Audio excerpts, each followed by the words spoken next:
Oh my god, why isn't the chair going? Oh, yo, why was this chair so still? Oh, hold on, guys. Sorry. Let me redo it.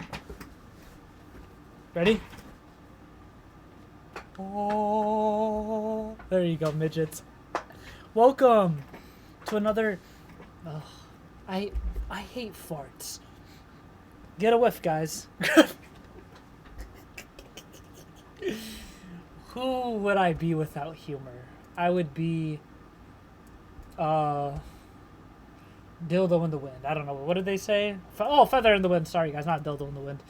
All right. Today, how to unravel hidden thoughts within your head. So, you have fears regarding one topic, but it's not just one fear. So, this is going to be the common fears about the three most things that people get in their head. Like, people worry about the thought patterns of love, your past hurt, and anxiety.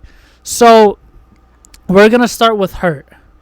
With hurt, there's so many. This is the the thought itself, the hurt, the thought of hurt. But you have so many thought patterns leading in hurt. So first we're going to go to thought pattern number 1. And it would be trauma. This one, number 1. Ooh, looks like a 7. That even looks even more like a 7. Fuck. Okay, well, we're not going to mark anything. Anyways, so for hurt, the main thing with it is trauma. So what you do is you find a way to unravel your trauma pattern with hurt. So if your first thought, one of your thoughts could be trauma related when it comes to hurt. So because if you want to heal past hurt, you don't just heal one thing. There's a bunch of thoughts regarding the one topic. So one of it could be past trauma. And when you go into past trauma, you go down the lines of your thought patterns and you track your trauma patterns. So you go, I'm scared to open up because of this. Because last time I opened up, I got hurt. How was I hurt? Well, I was really expressive. And that shuts off the expressive part of your spirit. So you're following the trauma line. And when you're following the trauma line, you realize being expressive is intertwined with your trauma. So you're doing two things. You're healing your trauma, but you're also healing one of the reasons of why you get that trauma, right? So another thought pattern of hurt. I'm scared to get physically hurt.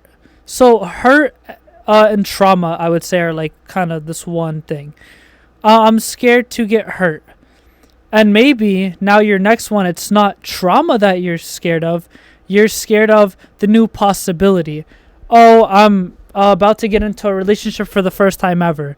What if this relationship doesn't work out? What if I give so much and I can't get back? Now, dwelling in the hurt, you have anxiety in here. And then you realize from the anxiety stem, there is a worry about not being able to get what you give back. But remember, that's the whole point of love, is that maybe you might not get what you give back.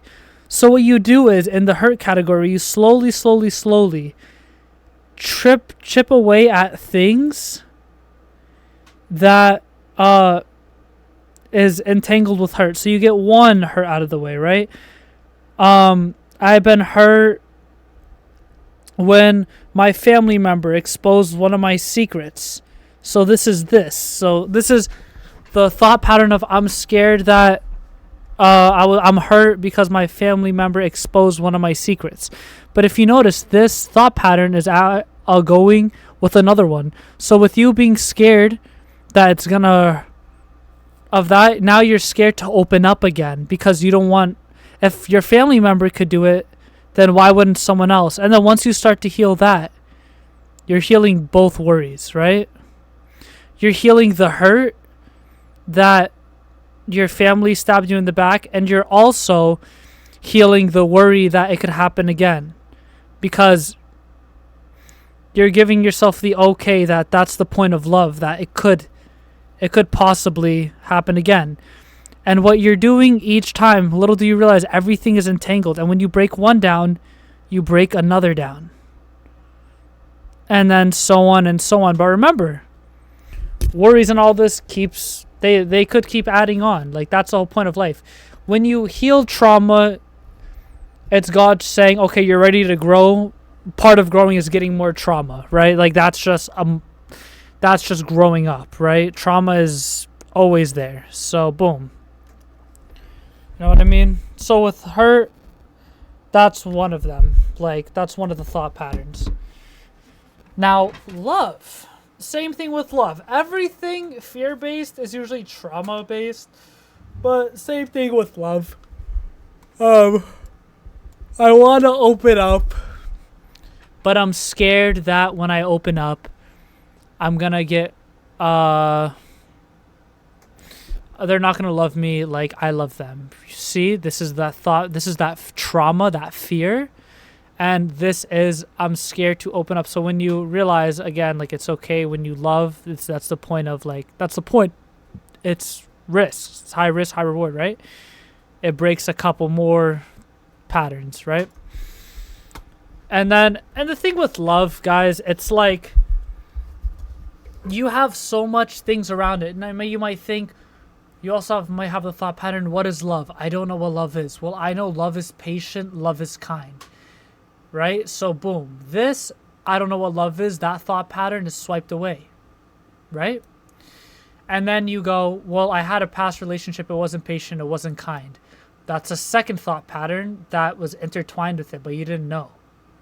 So you know it wasn't love, so you could get over that easier because you know it wasn't love. And so on and so on. So you guys see what I'm doing? I'm slowly breaking down. Love, I worry about love, but what is it exactly that I'm worried about, guys? And so I'm just giving you examples, and I'm giving you ways, like, around it, but, like, it doesn't mean, like, that's going to be, like, your healing mark. I'm giving you ways around it. I'm just showing you guys, what I'm showing you guys is this: categorize everything and section everything. Section your emotions and break it down like this. And you have to start ticking away at every bad thought one by one by one by one by one by one. You cannot just jump at, I get anxiety, I'm never going to have it. No, you have to tick each anxiety down one by one by one by one by one by one. And when you realize you're ticking down one by one, you realize a lot of the thoughts are intertwined with each other. So you're ticking down this one and you're letting go of another one at the same time, right? Because sometimes when you're really scared or you have a lot of thought patterns, other things grip onto it. That's what trauma is, right? When you trauma bond to shit. So that's why I say a lot of people trauma bond to their sin, because when they're going through a hard time, they latch onto their sin in order to heal. But little do you know, your healing is not in the sin. Your healing is who you are without it. Now the problem is, are you ready to let go of everything that you thought you were and become the unknown? Becoming the unknown is the scariest part, because we usually associate the unknown, the darkness, space, water, with evil. But if you realize the unknown is the most beautiful thing there, because the unknown is where God lies. Remember, God is not in the obvious. God is in the hidden treasure, right? Like, that's why Jesus spoke in parables. Jesus is in the unknown. If you just read the Bible like this, front to back, but you don't analyze it deeply, you won't know Jesus. But if you read it and you break down every verse, you go, oh my gosh, this is Jesus. Same thing with your mind. If you want to know who you are, you need to go into your thought patterns and you need to dive deep into them. And you need to be scared when you do it, because if you're not scared, that means you're not going deep enough. Pause. You know what I mean? If you're not scared, then the weight's not heavy enough. It's like lifting. If you're not lifting a weight that and you don't get anxiety because of it, no, you gotta up the weight. It's the same thing with your thoughts. If you're breaking thought patterns and it doesn't make you scared, you're not going deep enough. Pause again. You know what I mean? You gotta go balls deep, man. You gotta, like, Don't be afraid to get the balls in there a little bit. Dribble the balls in there. Yo, get the balls wet, guys. Get the balls wet. Get the balls, man. Get the balls. Anxiety. Same thing with, especially with anxiety. I realize anxiety trickles into everything. So, and it's not just, I get anxiety, because I'm scared to go on stage. No, you're not scared to go on this exact stage. Your main anxiety is public speaking. Right? I'm scared to trust this person. It's not really the exact person. Yes, you're scared to trust them, but you're also scared to get hurt. You're scared to love again. You're scared. So, and follow the feeling, right? Remember, you are not, like, the main thing is that if I'm scared, like I said, if I'm scared to go and speak in front of the crowd, my main thing is not learning how to get over this exact crowd. No, my main thing is learning how to be okay with being on stage. So once I learn, it's not only about the people that I'm performing about, it's the stage fright in general. There goes my fear of preaching the gospel. And remember, I'm scared of preaching the gospel. You're not scared of preaching the gospel. You're scared of being judged. But when you take away the judgment from human eyes, remember, when you remember the only judgment that counts is God's judgment, you start to look at things differently. When you have this belief that human judgment matters, you move differently. But when you have this belief that human judgment does not matter, you move like God ordained you to move, and you become fucking unstoppable. And I'll talk about it in my next video more, but that's what fear of the Lord means. No, God, I'm scared of you. Don't look at me. I don't want to pray to you. You're horrifying. No, I believe no man could judge me but my Lord, my God. That is the only one that could cast wrath upon me if, God forbid, any wrath was going to be casted upon me. The only one that is worth getting worried about, oh, what if my judgment is God? But remember, God knows your heart. Remember, the Bible says Jesus is the one who's going to be judging us, right? So Jesus' judgment is completely fair. We know how Jesus is. We know how Jesus is in the Bible. We could clearly see what his judgment is. He stood up for a prostitute.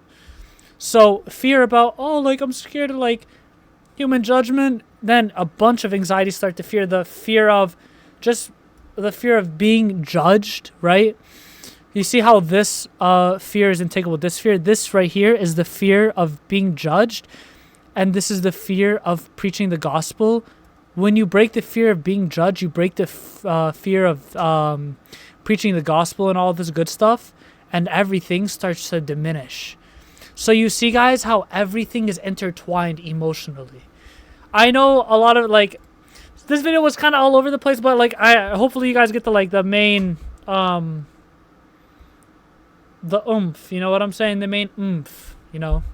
But yeah, guys, so that's a trick I learned. It's not just and remember, guys, you don't have anxiety.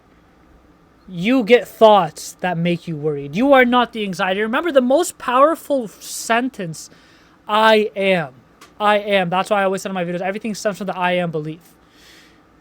I am anxious. You're associating yourself with your feelings, and we know we're not our feelings, right? We are the thing that feels, but we are not the feeling. You know what I mean? I am this water bottle. I got hurt. I am not the feeling of getting hurt. Wait, hold on.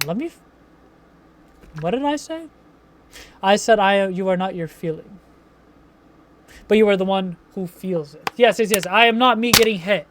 I am not the one hitting me. No. But I am the one that feels it, but I'm not my feelings. You know, sorry, guys. I had to, catch myself right there. Like I said, guys, I don't write shit down. But remember, you are not your feelings. You're the one who listens to it, and you get to choose what you want to listen to, right? So you are not, you do not have anxiety. You get anxious thoughts that you know how to deal with. I am strong enough to deal with anxious thoughts when it comes at me. Instead of saying I have anxiety, I am strong enough to deal with anxious thoughts when it comes to me. You cannot associate yourself with the negative, because when you associate yourself with the negative, you become the negative, right? That's why they say, be careful who you hang out around, because there's a high chance you could become like them, right? But yeah, guys, I love you all. Jesus is king, and I'll see you in the next one.